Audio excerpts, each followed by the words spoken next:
पुढे पाहूया. या विंचवाला उतारा, तमोगुण मागे सारा, सत्वगुण लावा अंगारा, विंचू इंगळी उतरे झरझरा. यातील शब्दार्थ पाहूया.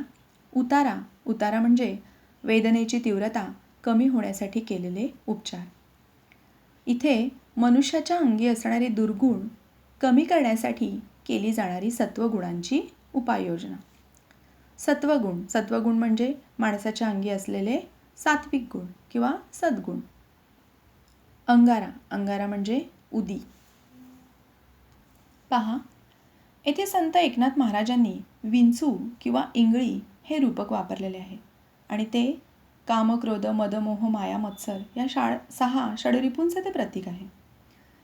तर या कामक्रोधरूपी विंचवाच्या विषावर एकच रामबाण उपाय आहे, तो म्हणजे अंगातील सर्व तमोगुण, दुर्गुण माणसाने सोडून दिले पाहिजे आणि सत्वगुणांचा अंगारा लावायला हवा. थोडक्यात संत एकनाथांना इथे हे सांगायचं आहे की माणसाने आपल्या जीवनामध्ये सद्गुणांचा म्हणजे चांगल्या गुणांचा प्रयत्नपूर्वक स्वीकार करायला हवा. कारण या सत्वगुणांच्या प्रभावानेच माणसाच्या मनातील दुर्गुण हे नष्ट होतील आणि म्हणूनच ते काय म्हणतात की जसं पूर्वीच्या काळी विंचू किंवा सापाने दंश केला तर त्यासाठी अंगारा लावला जायचा किंवा उतारा त्याच्यावर केला जायचा, मग त्यामुळे विष उतरतं अशी जनमानसामध्ये एक अंधश्रद्धा रूढ होती. तर त्याचाच वापर करून त्यांनी इथे काय सांगितलं आहे की जर माणसाने सत्वगुणांचा अंगारा लावला तर कामक्रोधरूपी विंचू किंवा त्या विंचवाचं विष हे झरझरा उतरून जाईल. आपण जर पाहिलं की कोणतंही साहित्य हे समाजाचा आरसा असतं असं म्हटलं जातं, तर त्याचप्रमाणे तत्कालीन समाजातील सुद्धा ज्या काही चालीरीती, रूढी, परंपरा यांचंच प्रतिबिंब आपल्याला त्या काळातल्या साहित्यामध्ये सुद्धा पाहायला मिळतं. आणि नाथांच्या भारुडातही तत्कालीन समाज जीवनाचे चित्रण येते. सर्वसामान्य माणसाला समजेल अशी नित्याच्या जीवनातील उदाहरणे देऊन त्यांनी आध्यात्मिक तत्त्वज्ञान हे समजावून सांगितलेले आहे. की उदाहरणार्थ पहा की पूर्वी जर विंचू किंवा साप वगैरे चावला तर त्याला मांत्रिकाकडे नेलं जायचं आणि मग मांत्रिक काय करायचा की एखाद्या देवाचा वगैरे अंगारा लावून तो सापाचं किंवा त्या विंचवाचं विष उतरवायचा प्रयत्न करायचा.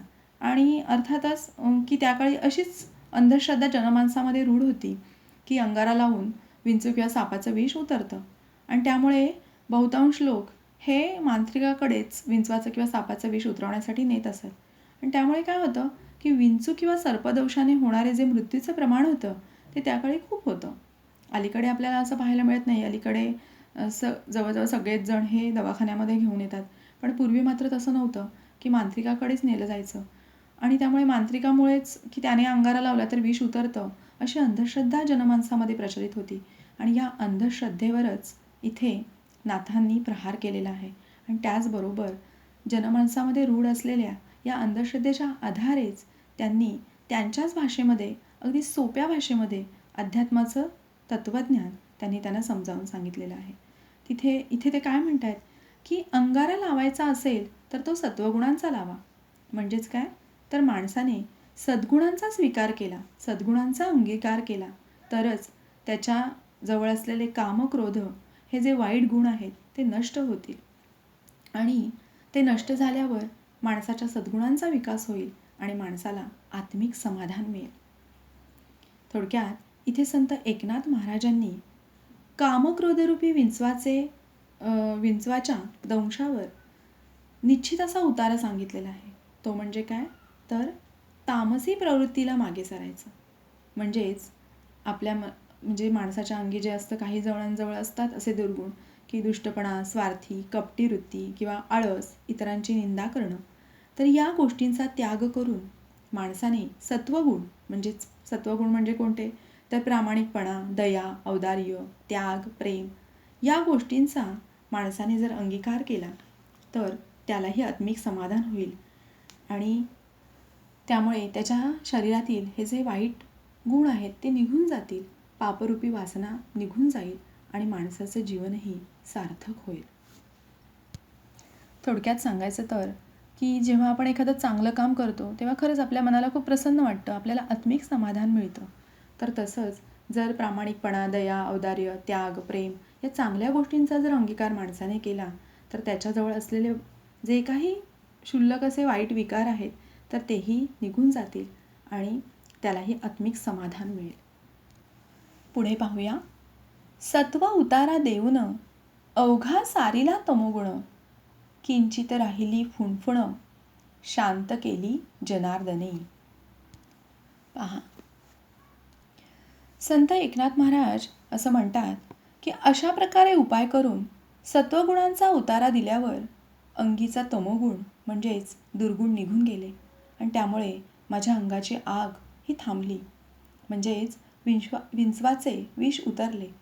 पण तरीही जी थोडीशी जळजळ किंवा वेदना शिल्लक राहिली होती ती माझ्या स्वामींच्या म्हणजे जनार्दन स्वामींच्या म्हणजेच माझ्या सद्गुरूंच्या कृपेने दूर झाली आणि माझ्या मनाला शांती मिळाली. येथे संत एकनाथ म्हणतात की माझ्या सद्गुरूंनी मला सत्वगुणांचा उतारा दिला आणि त्यामुळेच माझ्यामध्ये जे दुर्गुण होते ते नाहीसे झाले. म्हणजे थोडक्यात इथे संत एकनाथांना हे सांगायचं आहे की माझ्या गुरूंमुळेच मी सत्वगुणांचा स्वीकार केला. जर आपण संत साहित्याचा विचार केला तर संत साहित्यामध्ये गुरुमहिमा खूप मोठा मानला जातो. येथेही आपण जर पाहिलं तर संत एकनाथांनी आपल्या चांगल्या गुणांचं श्रेय कोणाला दिलं आहे तर आपल्या गुरूंना दिलेले आहे आणि त्यामुळेच ते काय म्हणतात की माझ्या गुरूंमुळेच मी सत्वगुणांचा स्वीकार केला. पण तरीही सत्वगुणांचा स्वीकार केल्यावरही की जे काही थोडाफार अंश वाईट गुणांचा, दुर्गुणांचा थोडाफार अंश जो माझ्या मागे उरला होता किंवा माझ्या मनामध्ये जो उरला होता तोही माझे सद्गुरू श्री जनार्दन स्वामींच्या कृपेने निघून गेला. येथे आपल्या जीवनातील सद्गुरूंचं महत्त्व संत एकनाथ महाराजांनी स्पष्ट केलेले आहे. थोडक्यात सांगायचं तर की षड्विकार म्हणजे काम, क्रोध, मद, मोह, माया, मत्सर हे जे माणसाचे 6 वाईट विकार आहेत, दुर्गुण आहेत, ते माणसाचं मन कलुषित करतात, वाईट करतात. या मध्यवर्ती कल्पनेवर आधारितच हे भारूड रचलेलं आपल्याला दिसून येतं. म्हणजे काय होतं की काम, क्रोध, मद, मोह, माया, मत्सर, तर या कामक्रोधाने माणसातील तामसी किंवा दुष्ट प्रवृत्ती वाढते आणि त्यामुळे माणूस पुढे अस्वस्थही होतो. कारण जेव्हा आपण वाईट एखादी गोष्ट करतो तेव्हा आपल्या मनावर त्याचं सतत एक दडपण असतं की भीती पण असते. उदाहरणार्थ बघा, समजा एखाद्याने चोरी केली तर त्याच्या मनावर दडपण असतं की आपली चोरी कधी ना कधी उघडकीस होईल. तर थोडक्यात काय की वाईट गुणांचा स्वीकार केला की माणूस अस्वस्थ होतो. आणि मनुष्यरूपी इंगळी तर अतिभयंकर आहे की आपण आधी पाहिलं की दुर्जनी मनुष्याच्या सहवासामध्ये तर सज्जन माणूससुद्धा दुर्जनीच बनून जातो आणि त्यासाठी याला उतारा म्हणजे काय की सत्वगुणांचा अंगारा लावायला पाहिजे. मी थोडक्यात इथे संत एकनाथ महाराजांना हे सांगायचं आहे की आपल्या अंगातील जर तमोगुण, तामसी प्रवृत्ती म्हणजे जर वाईट गुण, तमोगुण म्हणजे वाईट गुण, तर हे वाईट गुण जर आपल्या अंगातून काढायचे असतील तर त्यासाठी सात्विक गुण आपण आपल्या अंगी बाणवायला हवेत. आणि मग एकदा की सत्वगुणांचा आपण स्वीकार केला की मग आपलं जीवन हे सार्थक बनतं. तर थोडक्यात सत्वगुणांच्या अंगाराने म्हणजे चांगल्या गुणांचा स्वीकार केला की आपलं जे काही चंचल मन आहे ते शांत होतं, मनाला प्रसन्नता लाभते. आणि मग त्याही पुढे ते काय म्हणतात की एकदा आपण सत्वगुणांचा स्वीकार केला की आपलं मन शांत बनतं. पण अगदी मनाला प्रसन्न वाटण्यासाठी म्हणजेच थोडीशी जी मागे काही फुणफुण उरते, जसं विंचवाने दंश केला, त्याला उतारा केला की त्याच्यानी सगळी अंगाची जी आग आहे ती थांबलेली आहे, पण जी थोडंसं काही जी किंचित जी काही वेदना राहते तर तीसुद्धा कमी करण्यासाठी ते काय म्हणतात की गुरुचरणाशी लीन व्हावे. म्हणजे थोडक्यात सत्वगुणांच्या अंगाराने म्हणजे चांगल्या गुणांचा स्वीकार केल्यावर माणसाचं मन हे शांत बनतं. पण अगदी पूर्णपणे माणसाला सात्विक किंवा निर्मळ मनाचा होण्यासाठी त्याने गुरुचरणाशी लीन व्हावं. कारण गुरुच्या सानिध्यात गेल्यानंतर माणूस हा पूर्णपणे अगदी आध्यात्मिक प्रवृत्तीचा किंवा सात्विक गुणांचा बनतो आणि त्यामुळेच ते म्हणत आहेत की इथे संत एकनाथ महाराज अगदी कळकळीने सांगत आहेत की सगळ्यांनी गुरुचरणाशी लीन व्हावे. थोडक्यात संत एकनाथ महाराजांना इथे हे सांगायचं आहे की माणसाच्या समूळ नाशाचे कारण म्हणजे त्याचा अहंकार आणि वासनारूपी देह. वाईट गुणांचा स्वीकार केलेला देह हे माणसाच्या नाशाचं, समूळ नाशाचं कारण आहे.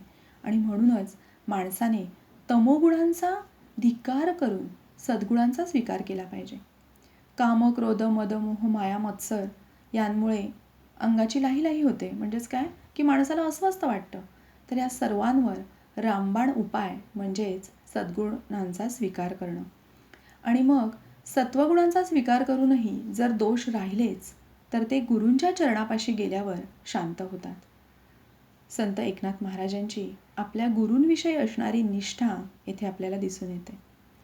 जनार्दन स्वामी हे संत एकनाथांचे गुरु होते. आपण जर पाहिलं तर बघा, बऱ्याच ठिकाणी आपल्याला अभंगांमध्ये एका जनार्दनी असं पाहायला मिळतं.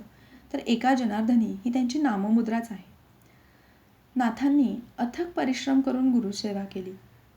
थोडक्यात सांगायचं तर की आपले गुरु जनार्दन स्वामी यांच्या चरणाशी लीन झाल्याने दुर्गुणांचा जो काही थोडा अंश उरला होता तोही निघून गेला असं ते इथे म्हणतात. थोडक्यात सत्वगुणांचा स्वीकार आणि गुरु उपदेश यांमुळे मनुष्याच्या शरीरातील षड्विकारांचे विष उतरते आणि मनुष्य सात्विक होतो असं या भारुडातून संत एकनाथ महाराजांनी स्पष्ट केलेले आहे. अशा प्रकारे मानवतावादी मूल्यांचं संवर्धन व्हावं म्हणून रचलेल्या संत एकनाथांच्या या भारुडाने लोकशिक्षणाचे कार्य केले आहे. समजायला अत्यंत सोपी आणि आकर्षक अशी ही रचना काळाच्या ओघातही आपले वेगळेपण टिकून आहे. तसेच आजही ती तितकीच प्रेरणादायी आणि मार्गदर्शक आहे. प्रत्येक चरणामध्ये यमक-अलंकार साधला गेल्याने कवितेला नादमयताही प्राप्त झालेली आहे. अशा प्रकारे हे भारूड शिकून पूर्ण झालेलं आहे. त्यामुळे याखालील स्वाध्याय तुम्ही तुमच्या वहीत सोडवायचा आहे.